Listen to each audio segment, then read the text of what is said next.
Everyone, আজকের ভিডিওতে আমি খুব সহজেই এই সুন্দর আমরেলা প্লাজোর কাটিং এবং সেলাই করে দেখাবো। তো ভিডিওটা মনোযোগ দিয়ে দেখলে আপনারাও খুব সহজে নিজেদের জন্য এরকম ধরনের প্যান্ট তৈরি করে নিতে পারবেন। তো চলো শুরু করা যাক।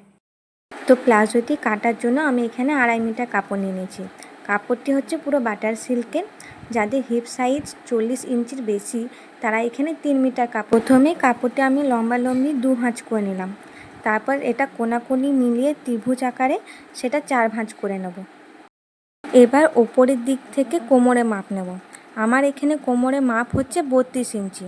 তো 32 ইঞ্চিকে আমি 4 ভাগে ভাগ করব, তারপর প্লাস 4 যোগ করব। এটা কিন্তু সব সাইজের জন্যই আমি বলছি। আমার সাইজ হচ্ছে 32, তার সঙ্গে ভাজিত 4 মানে 8, তার সঙ্গে প্লাস 4 হচ্ছে 12 ইঞ্চি। 12 ইঞ্চিতে দাগ নিয়ে নিলাম, তারপর গোল করে এভাবে দাগ নিয়ে নিতে হবে। এবার নেব আসনের মাপ।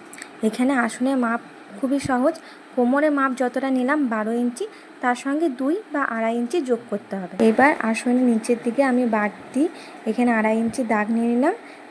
কোমর থেকে আসনে সোজা দাগ বরাবর টেনে এখানে একটা গোলাকার আকার দিয়ে দেবো। বেশি গোল করবেন না, হালকা একটু গোল দিলেই হবে। এখানে প্যান্টটির লেন্থ বা ঝুল হচ্ছে 40 ইঞ্চি, কিন্তু 40 ইঞ্চিতে আমি দাগ দেব না। এখানে 2 ইঞ্চি আমি বাড়তি কম নেব, কারণ কি ওপরে একটি বেল্ট অ্যাটাচ হবে।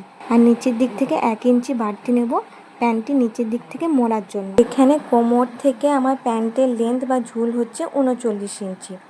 এরপর এটি আমব্রেলা কাটিং করার জন্য উপরে কোণে ফিতেটা রেখে এভাবে রাউন্ড শেপ দিয়ে দেব।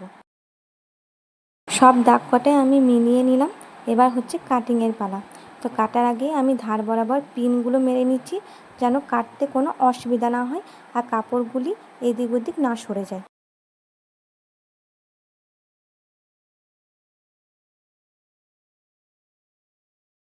এবার বাড়তি যে কাপড়টা কেটে ফেললাম সেইখান থেকে এই জয়েন্টের কাপড়টা আমি কেটে নেব। কাপড়টা কিন্তু সমান 2 ভাঁজে ভাঁজ করে 1/2 ইঞ্চি ওপর দিকে রেখে কাটতে হবে বাড়তি সেলাইয়ের জন্য। তারপর কিন্তু আমি আঙুলে চাপা দিয়ে এখানটা দাগ দিয়ে নিলাম।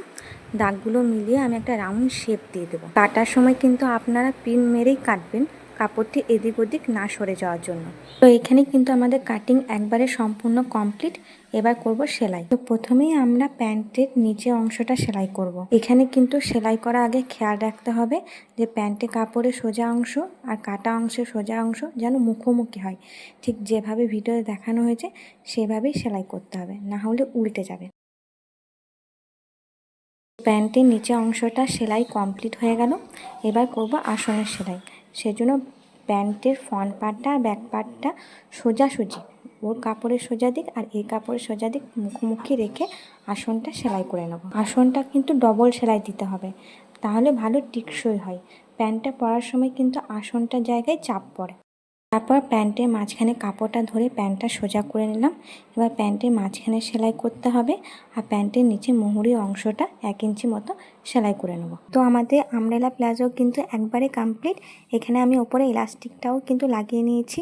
ভিডিওটা কেমন লেগে থাকলে অবশ্যই জানাবেন। ভালো লাগলে একটা লাইক করে দেবেন আর চ্যানেলটি সাবস্ক্রাইব করতে ভুলবেন না। বাই।